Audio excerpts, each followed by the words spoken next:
This episode of See Tolle Run is brought to you by Grandma's Marathon, FitSock, and MTech Results.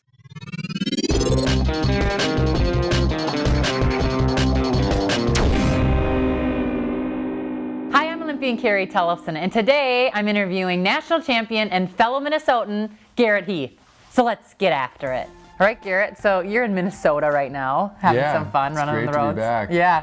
Talk about a little, just give us a little background now, where you're at, what you're doing. You're out in Seattle. Talk about that. Yeah, so I moved up to Seattle about a little over 2 years now, and I love it. It reminds me a lot of Minneapolis because of the water there and the hills, but you got a little bit bigger versions of both. You've got the ocean and the sound, and you've got the mountains, and so we actually are on the road a ton. We've already spent a month at altitude in Albuquerque this year, and we're actually going back up for another month. So we're not there quite as much as I'd like to be, but there's a ton of stuff whenever we are, from being on the water, paddleboarding, kayaking, to going up in the mountains, and even made it up for one cross-country ski trip this winter. So yeah, it's been really fun. So talk about a little your brother and him being younger than you, the rivalry you had here in Minnesota, and now even just that he is also a pro but has had some injuries. Talk about that brotherhood that you guys had. Yeah, it's been, he's been, I guess, somewhat of my biggest competitor forever, but also just, my biggest supporter. And we weren't as much of a competition back in high school because I was 3 years in high school is a long time. Yeah. And so if I wanted to, I'd beat up on him whenever I needed to. But since kind of going to college, it was really fun being able to train together for a year there, or actually 2 years when he was there. But I can still remember the first race we ran together. I was coming back from injury, and he was actually really fit and healthy, and we were running cross country, and it turned out we were about in the same shape, and so we ended up being out on course next to one another, and I was hurting pretty bad, so I was just following him, and I'd just tell him, go catch that guy, and we'd kind of be like this little train out there, and I'd follow him, and eventually we got to the end, and I kicked him, but it was, the older brother kind of deserved it, but he did all the work. Yeah. But actually, now he's a little bit longer distance. He trains with the Schumacher group there in Portland, and then I'm up in Seattle with Brooks. When your family's in the crowd, do you guys have Brooks people and Nike people, or how does that work? Because I know when my family was out there, they had to be in there, my sponsor. Right. How does that work? We're always trying to both hook them up with free gear. One shoe each? Yeah, my dad's wearing whatever's been the most recently given to him. My mom tries to be a little bit more politically correct, where she'll wear a little bit of both, or if she's at one of the races, she's got outfits for both. Okay. But yeah, they tend to split it pretty well, and maybe it's whoever's needs the motivation the most at that point, but or they switch during between races if you're not running. Yeah, they probably would. Okay, now we have to talk about 2016. We're in it already. Yep.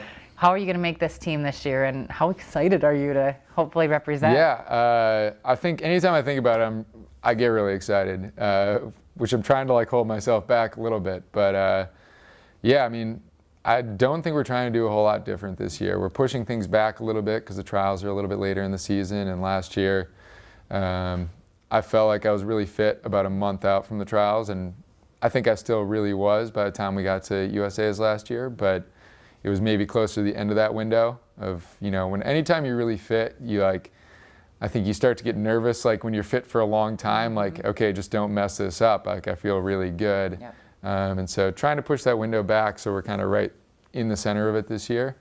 Well, this winter you had a great cross-country year. You always do. Whenever you get the chance to run cross, you seem to clean up. But you beat Mo Farah. Yeah. You had to get some confidence from that. No matter what, anytime you beat a guy that is that good, you have to know you're in the right place at the right time, and you're ready to do anything you can to hopefully make the team and maybe even surprise some people and get on a podium. I hope so, yeah.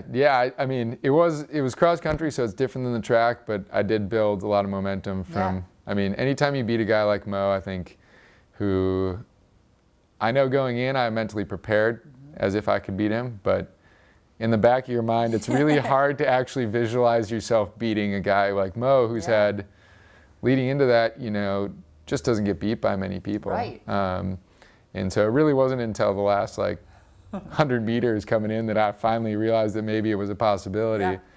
Did you celebrate a little bit before the finish? I celebrated crossing the line, but I think I looked back with like 50 meters to go because I finally didn't. I could hear people in the last K all shouting like, you know, go Mo, kick him down, and like because we're on his home turf there, and so I just thought that he was just kind of waiting. You know, I've seen Mo's patented kick so many times, and so. But has he seen yours? I mean, you got a pretty good kick yourself. Yeah, he hadn't seen it yet, so hopefully now he's afraid of it. He watched it. All right, Garrett, we're doing our rapid fire questions now. I do this with all of our pros. Okay. And they're hard questions, so you better be ready, okay? All right, here we go. So, Seattle Seahawks or Minnesota Vikings? Vikings. Whoo! Okay. Green Bay Packers, really. Well, no, we're not going there, even though I kind of like them too. Okay, mountains or beach? Mountains. Okay, 400s or mile repeats? Mile repeats. Really? Coffee or beer? Oh, coffee right now. Okay. And then beer after the Olympics? Yeah. Okay. Yeah. Flannels or sweaters? Oh, flannels, for sure. Okay. Do you even have a sweater? I do, but I have so many flannels. I get a hard time. Yeah. Because I wear flannels all the time. I like a guy in a flannel, to be honest. Yeah. Okay. Cross country or downhill skiing? Cross country. Okay. Roads or track? Roads. And then roads or cross country? Cross country, for sure. Okay. Pancakes or oatmeal? Oh, pancakes. Chocolate chip Really? pancakes, hands down. Okay. I thought you were going to say oatmeal. 1,500 meters or 5,000 meters? My heart's transitioning to the 5K, so I think 5K. Okay. Space Needle in Seattle or Mall of America? I'm not much of really a shopper, compare? so I got to go Space Needle. Okay. Sit and kick or keep it honest and lead? So do you like to sit and kick in races or push I the like pace? the hard, fast pace from the gun, even if it means leading. Okay. Sweats or jeans? I'm gonna go jeans because I wear sweats all the time. Yep. That's pretty much all I do is lounge right now. So anytime I can dress up, and jeans are not dressing up, but for me, it feels like it is. Okay. Prince or Soul Asylum? Minnesota. I gotta go Prince. Yeah. Yeah. Okay. Now, last one. 2016 Olympics or 2016 Olympics? I'll do the 2016 Olympics. Okay, sounds good. Well, thanks for joining us today, Garrett. Yeah, thank you. Thanks for Keep having getting me. after it. All right. Thanks for joining me for my interview with Garrett Heath. Get after it. If you like this video, subscribe to the Tolle Run YouTube channel by clicking here. Or check out my favorite episodes by clicking here. And don't forget to get after it.